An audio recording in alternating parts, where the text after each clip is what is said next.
Salam jemaat terkasih, salam sejahtera bagi kita semua. Jumpa lagi dalam acara Light of Revival, renungan firman Tuhan yang akan memberkati kita di sepanjang hari ini. Mari kita membaca firman Tuhan di dalam Injil Matius pasal 27 ayat yang ketiga sampai ayat yang kelima. Demikian bunyi firman Tuhan.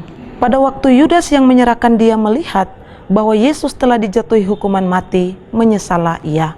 Lalu ia mengembalikan uang yang 30 perak itu kepada imam-imam kepala dan tua-tua dan berkata, "Aku telah berdosa karena menyerahkan darah orang yang tak bersalah." Tetapi jawab mereka, "Apa urusan kami dengan itu? Itu urusanmu sendiri." Maka ia pun melempar uang perak itu ke dalam bait suci, lalu pergi dari situ dan menggantung diri. Kisah Yudas dalam penderitaan Kristus.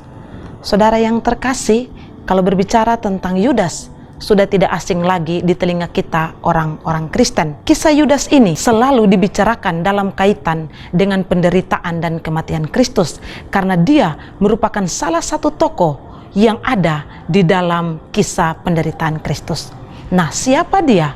Yudas adalah salah satu dari ke-12 murid Yesus. Dia yang bersama-sama dengan Yesus dan juga melayani bersama Kristus.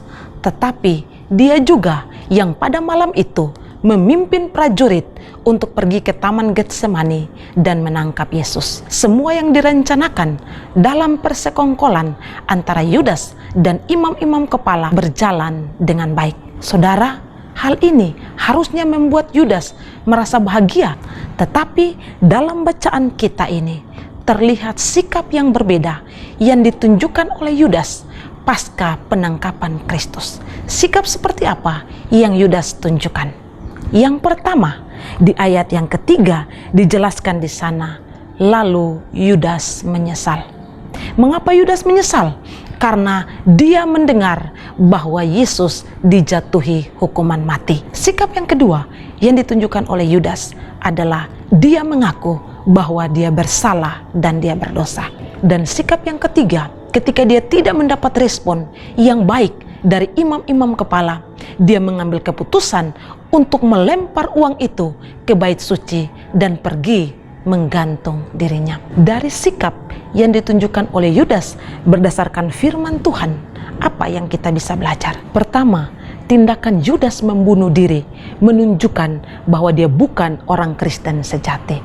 Karena itu saudara, pastikan bahwa kita yang selama ini melayani Tuhan, kita yang selama ini setia memberitakan Injil, pastikan bahwa kita adalah orang yang sudah sungguh-sungguh percaya kepada Kristus.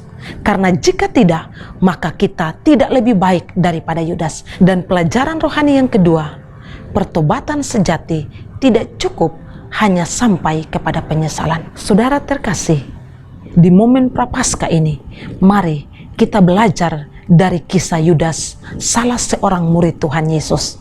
Dia adalah murid Yesus, tetapi dia tidak sungguh-sungguh percaya kepada Kristus.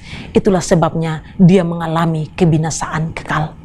Kita belajar juga dari Yudas bahwa pertobatan yang sejati tidak cukup hanya pada penyesalan, tidak cukup hanya pada pengakuan bersalah di hadapan manusia, tetapi lebih daripada itu, kita harus datang kepada Kristus Yesus, Sang Pengampun dosa itu.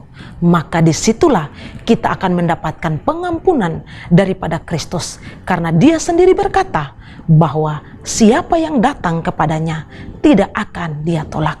Itu berarti bagi dunia saudara telah ditolak, bagi keluargamu, bagi sahabatmu, saudara mungkin telah ditolak karena dosa yang saudara perbuat.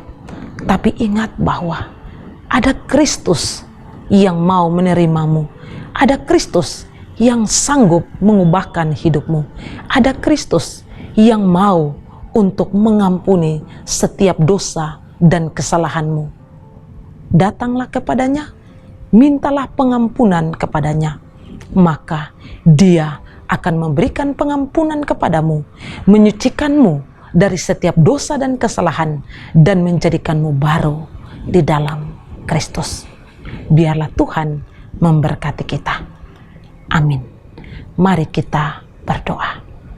Tuhan, terima kasih kami belajar dari kisah Yudas. Tolong kami ya Tuhan, supaya kami memastikan bahwa kami sudah sungguh-sungguh orang percaya sebelum kami mengangkat semua pelayanan Tuhan yang Tuhan percayakan. Di dalam nama Tuhan Yesus, kami bersyukur dan berdoa.